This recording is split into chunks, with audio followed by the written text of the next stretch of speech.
जमीन से ऊंचाई करीब 17,000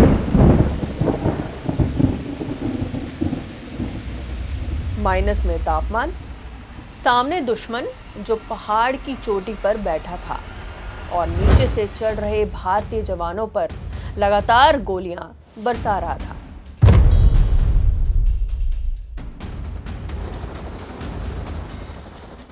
हर हमला भारी पड़ रहा था। तभी 26 मई 1999 की सुबह आसमान में भारतीय लड़ाकू विमानों की गर्जना सुनाई दी। कुछ ही देर बाद पाकिस्तान के ठिकानों पर ऐसे सटीक हमले हुए कि उसकी पूरी रणनीति बिखरने लगी। ये था ऑपरेशन सफेद सागर, वह मिशन जिसने कारगिल युद्ध का रुख बदल दिया। ये सिर्फ एक सैन्य अभियान नहीं था, ये उस भरोसे का जवाब था जिसे पाकिस्तान ने धोखा देकर तोड़ा था। नमस्कार, मेरा नाम है गुरप्रीत चीमा। दैनिक जागरण के विशेष शो फ्लैशबैक में आपका स्वागत है।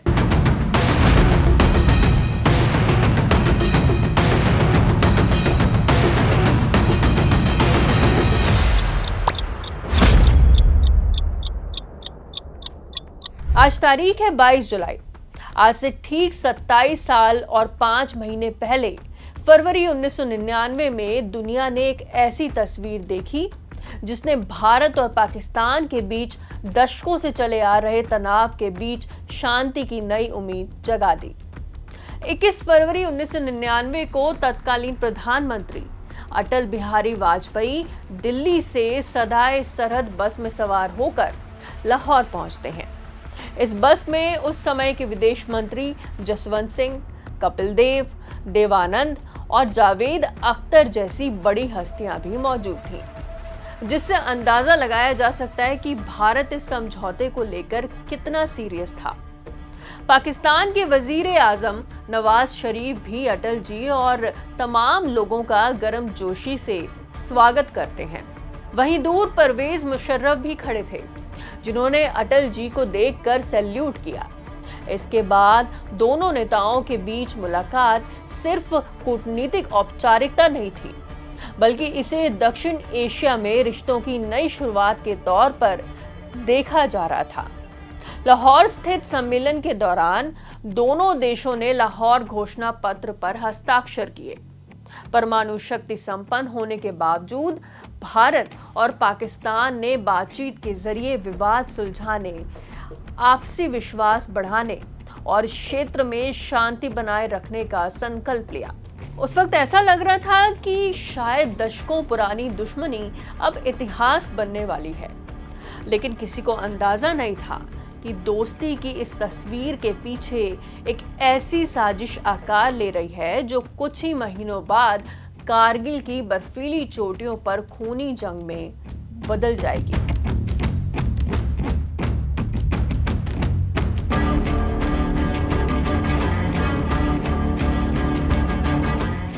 जब अटल जी और नवाज हाथ मिला रहे थे, उसी समय पाकिस्तान की सेना के कुछ अधिकारी, जिनका नेतृत्व कर रहे थे परवेज मुशर्रफ, कुछ षड्यंत्र रच रहे थे। कारगिल की ऊंची भारतीय चौकियों पर गुप्त घुसपैठ की योजना को अंजाम दिया जा रहा था।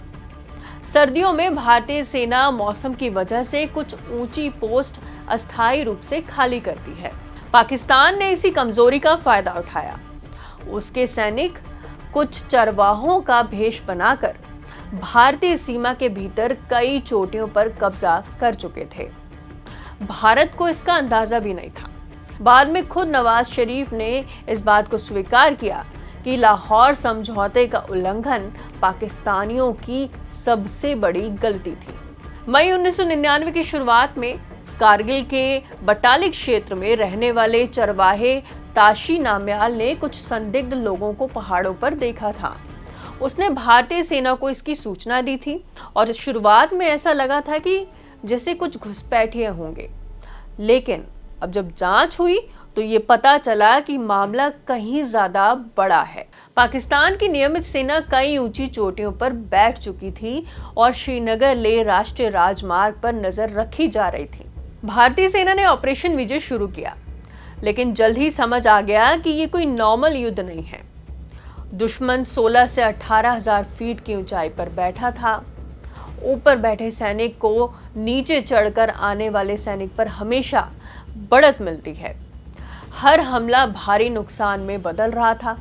तोलोलिंग, टाइगर हिल और द्रास की पहाड़ियां आग उगल रही थीं। इसी बीच एक बड़ा सवाल दिल्ली पहुंचा। क्या भारतीय वायुसेना को युद्ध में उतारा जाए? क्योंकि पिछला रिकॉर्ड देखा जाए तो 1947, 1965 और 1971 की वॉर में एयरफोर्स ने एक बड़ी भूमिका निभाई थी। हालांकि एक बात यह भी थी कि कारगिल का लेआउट थोड़ा अलग था। पहली बार लड़ाई उतनी ऊंचाई पर हो रही थी। पहाड़ों के बीच बम गिराना आसान नहीं था। जरा सी चूक हुई और अपने ही सैनिकों पर भारी पड़ सकती थी। तो अब इस बीच पीएम वाजपेयी एक साफ निर्देश देते हैं। वो निर्देश ये था, भारतीय विमान नियंत्रण रेखा यानी एलओसी पार नहीं करेंगे। भारत दुनिया को ये संदेश देना चाहता था कि वह अपनी जमीन वापस ले रहा है, युद्ध का विस्तार नहीं कर रहा। यही फैसला बाद में भारत की सबसे बड़ी कूटनीतिक ताकत बना। 26 मई 1999 भारतीय वायुसेना ऑपरेशन सफेद सागर शुरू करती है। 1971 के बाद पहली बार कश्मीर में इतनी बड़ी हवाई कार्रवाई होने जा रही थी। लेकिन ये किसी फिल्म जैसा आसान मिशन नहीं था। इतनी ऊंचाई पर हवा पतली होती है, इंजन की क्षमता घट जाती है, बम की दिशा बदल जाती है, हेलीकॉप्टर की उड़ान सीमित हो जाती है और मिसाइल लॉक करना मुश्किल हो जाता है। फिर भी भारतीय वायुसेना ने चुनौती स्वीकार की। MiG-21, MiG-23, MiG-27, जैगुआर और सबसे अहम मिराज 2000 को मिशन में लगाया गया। शुरुआत में MiG-27 और MiG-21 ने कई हमले किए, लेकिन कुछ टेक्निकल और कई तरह की चुनौतियां भी सामने आई।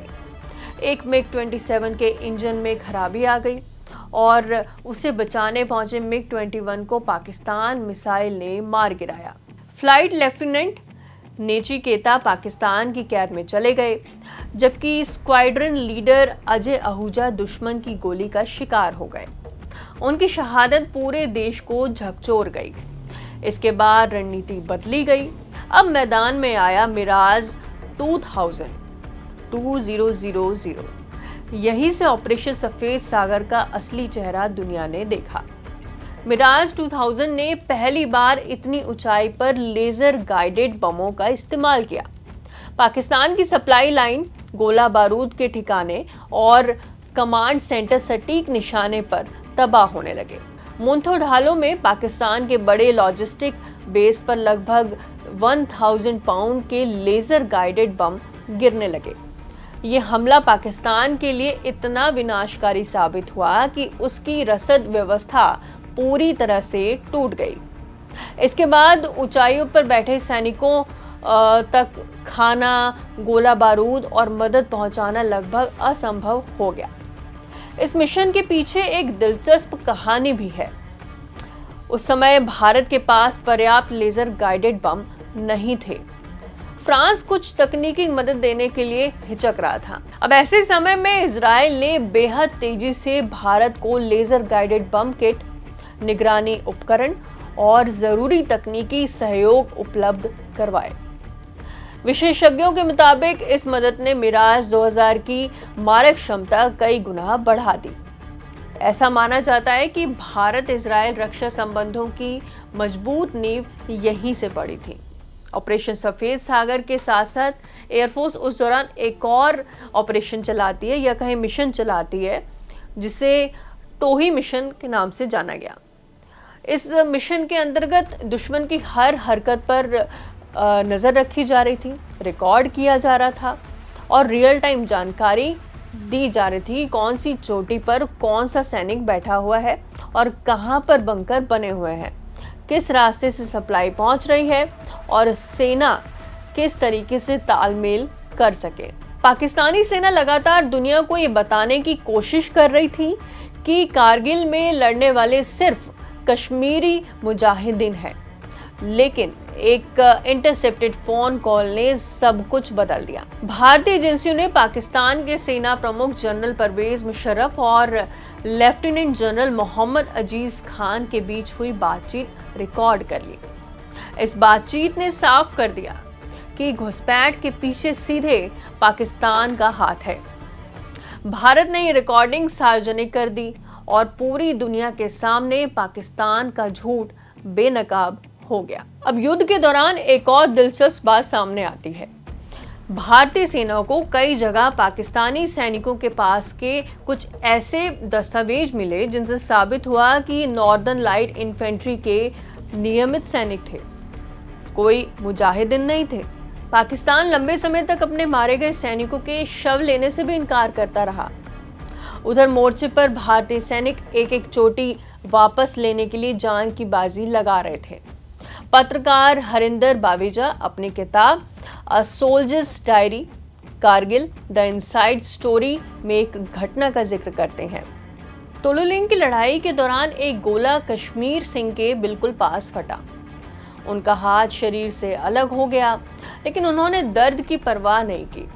अपने कटे हुए हाथ को दूसरे हाथ से उठाया और सुरक्षित स्थान पर आगे बढ़ते गए ताकि बाकी जवानों का मनोबल ना टूटे। कारगिल सिर्फ हथियारों का युद्ध नहीं था, ये अद्भुत साहस का भी युद्ध था। ऑपरेशन सफेद सागर का असर धीरे धीरे साफ दिखने लगा। पाकिस्तान की सप्लाई टूट चुकी थी, उसकी चौकियां लगातार तबाह हो रही थीं। भारतीय सेना ने तोलोलिंग पॉइंट 5140, पॉइंट 4875 और आखिरकार टाइगर हिल जैसी रणनीतिक चोटियों पर कब्जा वापस लेना शुरू कर दिया। भारत ने पूरी लड़ाई के दौरान एलओसी पार नहीं की। यही हमारी सबसे बड़ी नैतिक और कूटनीतिक जीत बनी। अमेरिका के साथ साथ इंटरनेशनल लेवल पर पहली बार खुलकर पाकिस्तान पर दबाव बना। आखिरकार पाकिस्तान के प्रधानमंत्री नवाज शरीफ को अमेरिका जाकर राष्ट्रपति बिल क्लिंटन से मदद मांगनी पड़ी, लेकिन वहां भी उनकी कुछ दाल नहीं गली। भारत सरकार के कैबिनेट सचिवालय में पूर्व विशेष सचिव तिलक देवेशे अपनी किताब पाकिस्तान एट हेल में लिखते हैं, अमेरिका ने भारत और पाकिस्तान दोनों को कई संदेश भेजे थे। जून 1999 के मिडिल में राष्ट्रपति बिल क्लिंटन ने दोनों देशों के नेताओं से बात की और पत्र लिखकर पाकिस्तान से सेना हटाने और भारत से संयम बरतने की अपील की। लेकिन जैसे जैसे पाकिस्तान अंतर्राष्ट्रीय स्तर पर अलग थलग पड़ने लगा, नवाज शरीफ घबरा गए। 2 और 3 जुलाई 1999 को उन्होंने राष्ट्रपति क्लिंटन से बातचीत कर अमेरिका से तत्काल हस्तक्षेप की मांग की ताकि लड़ाई रुक सके और कश्मीर मुद्दे पर बातचीत शुरू की जा सके। क्लिंटन ने साफ शब्दों में कहा, जब तक पाकिस्तान एलओसी से पीछे अपनी सेना नहीं हटाता, तब तक अमेरिका कोई मध्यस्थता नहीं करेगा। 26 जुलाई 1999 करीब 2 महीने तक चले युद्ध के बाद भारत ने ऑपरेशन विजय की सफलता की घोषणा की। कारगिल की सभी प्रमुख चोटियां वापस भारतीय नियंत्रण में आ चुकी थीं। 500 से ज्यादा भारतीय सैनिकों ने सर्वोच्च बलिदान दिया, लेकिन भारत ने अपनी जमीन वापस हासिल कर ली। ऑपरेशन सफेद सागर ने भारत वायुसेना को भी हमेशा के लिए बदल दिया। इस युद्ध के बाद भारत ने सटीक हथियारों, आधुनिक निगरानी प्रणालियों, drone, airborne early warning system और नेटवर्क सेंट्रिक वॉरफेयर पर तेजी से निवेश किया। यही बदलाव आगे चलकर बालाकोट एयर स्ट्राइक जैसी कार्रवाई की तकनीकी नींव बना। आज भारतीय वायुसेना दुनिया की सबसे सक्षम एयरफोर्स में गिनी जाती है। World directory of modern military aircraft की ग्लोबल एयर पावर रैंकिंग में आईएफ यानी कि इंडियन एयरफोर्स ने चीन की पीएलए एयरफोर्स को भी पीछे छोड़ दिया है। और सबसे बड़ी बात कि भारतीय वायुसेना ने यह ऐतिहासिक उपलब्धि लगातार 5वीं बार हासिल की है। आज जब भारतीय वायुसेना दुनिया की सबसे सक्षम एयरफोर्स में गिनी जाती है, तो कहीं ना कहीं इस यात्रा की सबसे चमकदार कहानी कारगिल की उन्हीं बर्फीली चोटियों से होकर गुजरती है जहां ऑक्सीजन कम थी, लेकिन भारतीय जवानों का हौसला आसमान से भी ऊंचा था। कारगिल विजय दिवस हर साल हमें सिर्फ जीत की याद नहीं दिलाता, उस भरोसे की भी याद दिलाता है जिसे धोखा मिला था, उस नेतृत्व की भी याद दिलाता है जिसने संयम नहीं छोड़ा, उस वायुसेना की याद दिलाता है जिसने हिमालय की चोटियों पर इतिहास लिखा, और उन जवानों की याद दिलाता है जिन्होंने तिरंगे की खातिर अपनी आखिरी सांस तक लड़ना चुना। क्योंकि कारगिल में भारत ने सिर्फ पहाड़ नहीं जीते, उसने दुनिया का भरोसा भी जीता था, और ऑपरेशन सफेद सागर उस जीत का सबसे चमकदार अध्याय बन गया। उम्मीद है आपको ये एपिसोड पसंद आया होगा। जाने से पहले एक बात, अगर आपने हमारा पिछला एपिसोड मिस कर दिया तो ऊपर दिख रहे आई बटन पर आप क्लिक कीजिए। यहाँ आपको उस इंसान की कहानी मिलेगी जिसने दुनिया का नक्शा बदल दिया, लेकिन जब मौत सामने आई तब अपना ही देश बचा नहीं सका। आखिर पाकिस्तान के संस्थापक मोहम्मद अली जिन्ना के साथ ऐसा क्या हुआ था? पूरी कहानी आपको हैरान जरूर कर देगी, तो जरूर देखिएगा आप ये एपिसोड। इस तरह के और किस्सों के लिए आप फ्लैशबैक के साथ जुड़े रहिए। फिलहाल मुझे यानी गुरप्रीत चीमा को दीजिए इजाजत। कैमरे के पीछे से थे अपूर्व चौधरी। बहुत धन्यवाद। देखते रहिए दैनिक जागरण।